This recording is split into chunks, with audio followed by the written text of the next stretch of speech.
Hey y'all, I hope you guys are doing okay out there. Hope all is well in your lives. It is, I don't know if I want to say unprecedented times, but it's just, it's annoying time because of the orange man who is in office. So I just want to say, whether you voted for him or support him or whatever it is that's going on with politics right now, here we are. And I hope you're at least getting through it in a very safe way. Anyway. And I want to say thank you also for listening, because you could have been anywhere, but you're here with me, so thank you for that. In this week's episode on I Know What You Mean vlogs is going to be about humans.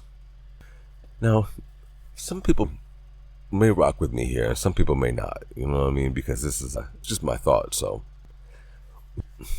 we're the only living creatures who, as far as I'm concerned, or as far as I know, worship or praise to a higher being. And not even worship, right? But we go out of our way to attend and to pay money to worship this higher being. Whether it's a physical building or giving donations or what do they call it, tithes and offerings, etc. And hey, of course, no, I don't have any scientific proof at all that animals don't do this. The animals don't pray or worship a deity. I don't know. But I've never seen, in nature at least, I've never seen an animal use currency as a form. Anyway, so I just have never seen it before, so I'm going to assume that it doesn't happen naturally in amongst other animals, but somehow it's uniquely distinct to humans. Now, I'm sure I'm going to lose some of you here, and that's okay, because to be honest, it's to be expected. Because there's so many different places out there that have so many different opinions and thoughts about everything. Some great, some amazing, some loving, supportive, and some are negative and horrible and shitty and ridiculous. So anyway, now back to the topic at hand, humanity. Now I know what I'm saying, but what I'm speaking is in very general terms here, in which to describe the crux of humanity. I get it. Now, I'm not religious or anything like that, and I'm not particularly anti-religious at all. I don't even care what people do or how they worship. It's just things that I point out or observations that I just make. I'm simply exploring this world that we're all born into and asking questions. Now, sometimes shocking questions, and some may say controversial questions, but I'm just asking because I would like to know. I think knowledge is, I think asking questions is important. And it also boils down to this when it comes to religion. You gonna do you, and I'm gonna do me. So what's the point of even worrying about you and you worrying about me? That's how I look at it. We also do this thing where we romanticize the past, I've noticed. For example, we say phrases like, back in the good old days, or what's going on with the times we are in right now. As if there was ever a time in human history where we all got along harmoniously and life was ever great for everybody, right? If you are an other, in air quotations, in any capacity, you will understand what I mean. If you are not another, I will try my best to explain here. Now, of course, we all have fond memories from our childhood summers, barbecues, certain foods we would eat, music we listened to, family vacations, movies, all kinds of joyous memories, right? I'm sure we all do. But I want to go a little bit deeper here. Let's just say, for example, I was a Black American lesbian who was of Jewish or Muslim faith and had a disability, right? I would consider this person an other for many, many different reasons. Because that woman is gay, she's prosecuted worldwide by everyone. I will say this, there of course are pockets of places where you can go where people accept and love and appreciate the Lipiquota community, but there are pockets in those same places that people hate and will kill and Lipiquota just for existing. So just want to make that very clear. Now, because she is Black and American, she just got her rights, 60 years ago, when she should have had them when she was born. And not to be PC or walk on any eggshells, but we all know how people treat Jewish people of faith, or at least historically speaking, we all know how that went down. So point is, when was there a time or a period in history where that Black woman that I just described was safe, or when was it ever a good time for her? Now, maybe again, She has one pleasurable memory to recall from high school, or maybe she has many pleasurable experiences to recall from high school or any point in her life. And maybe she even had a joyous childhood, filled with love and support from her family and friends. All that can be very true. However, when she entered the world and became an adult, she quickly realizes that this place wasn't meant for her or anyone who identifies as an other. Let me say this too, to make it make more sense and speak plainly. I think we can all agree on this. We have been forced to accept the mediocrity of white dudes as the form of the norm or some pedigree or something to look up to, right? As if they work harder to get what they have, opposed to the rest of us. And black women, in my humble opinion, have always been and will always be far superior in many, many ways. Black women are the most important thing that has ever happened to mankind. They are the most loving, the most supportive, the most kind, the most intelligent, the most talented. Every person that I know that is a good person, has a wonderful moral compass, has been touched by a black woman.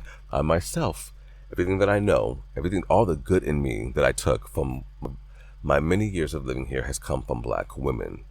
And I think people, specifically white men, are afraid of black women. That's why they don't want to give them power. Because I think, and I know this sounds silly and funny because men are like, I'm not afraid of a woman.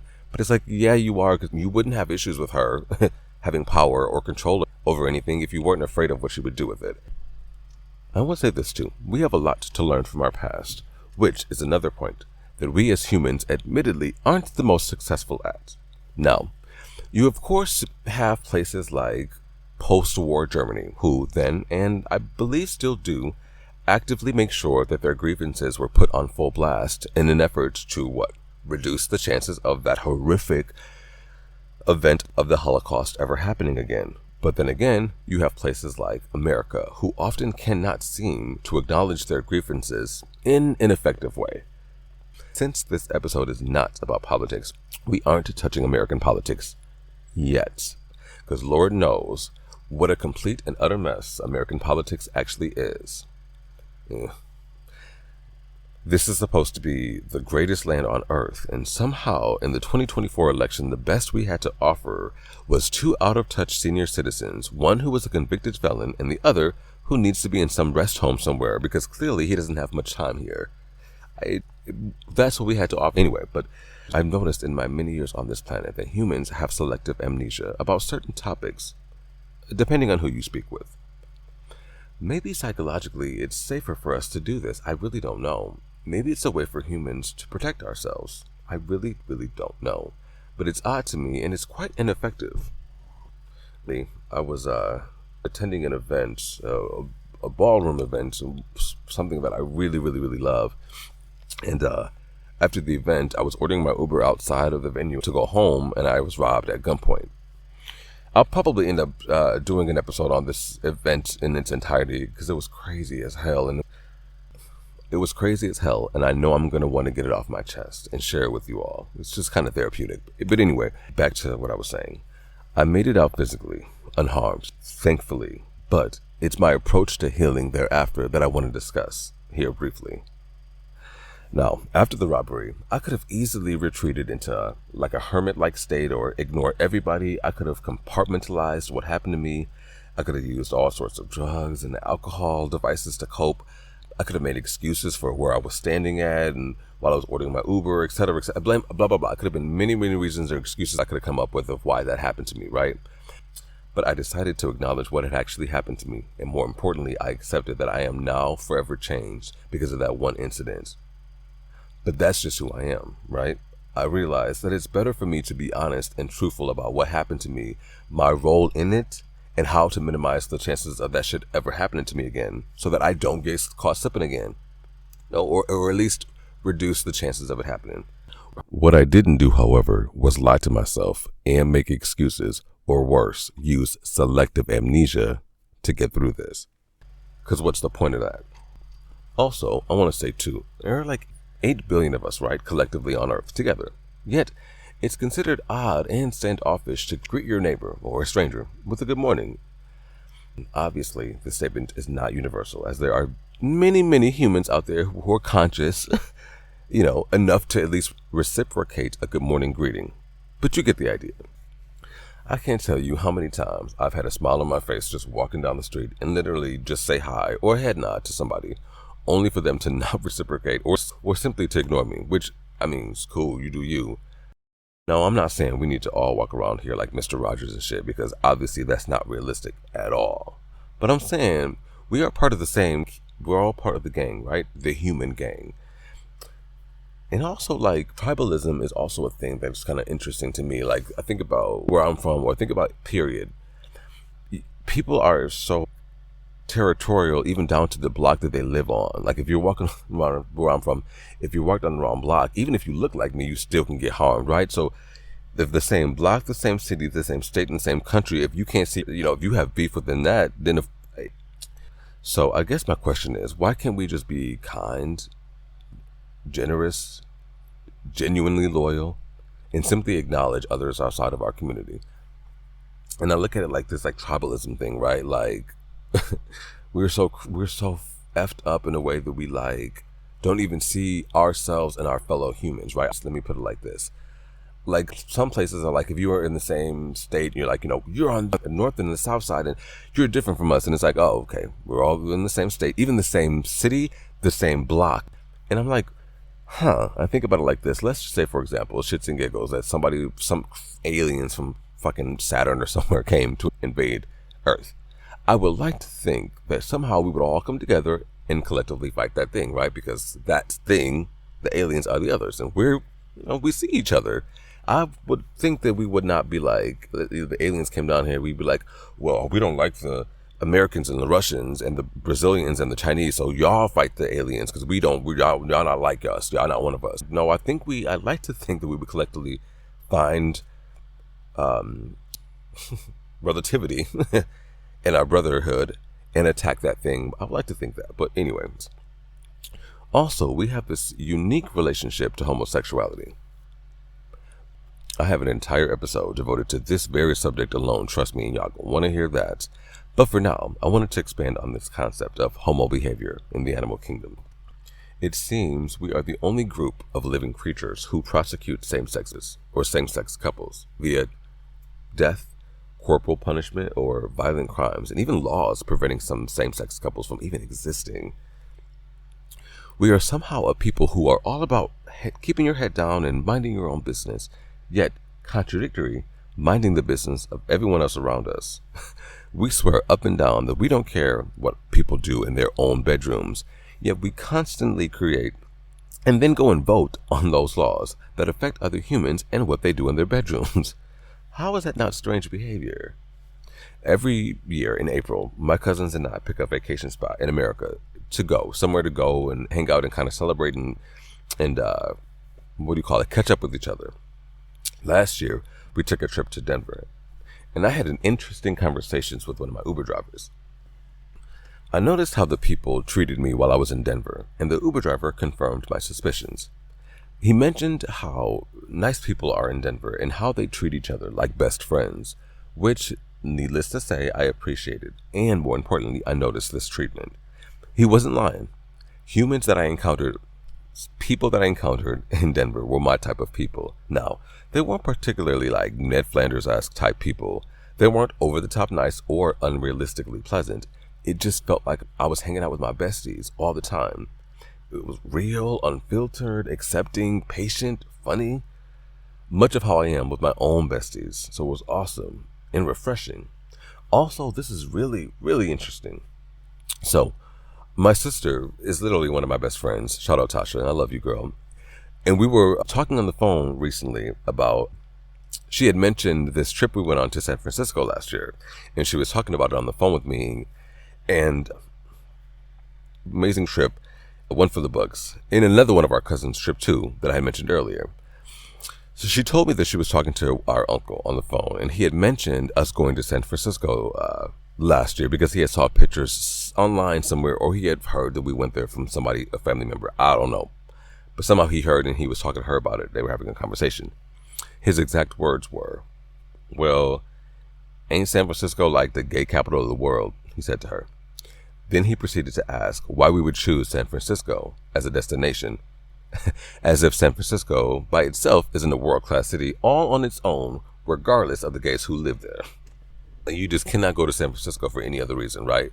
The issue that I have here is this. It's two. Number one, as a hetero man, why is the first question you ask is about San Francisco being gay? Number two, who cares? Now, no one mentioned anything about gay people. We didn't go to San Francisco for Pride or anything like that. It wasn't no like rainbow emojis under our pictures. There was no indication about gay things at all because it wasn't a gay trip. And actually, all my cousins and my sisters are straight. I was the only gay person there, so if anything, it was a straight event. Anyway, so my uncle's line of questioning justified my thoughts about most of you people out there. You do not know how to mind your own business, and you feel the need to insert yourself in a community that you are not a part of.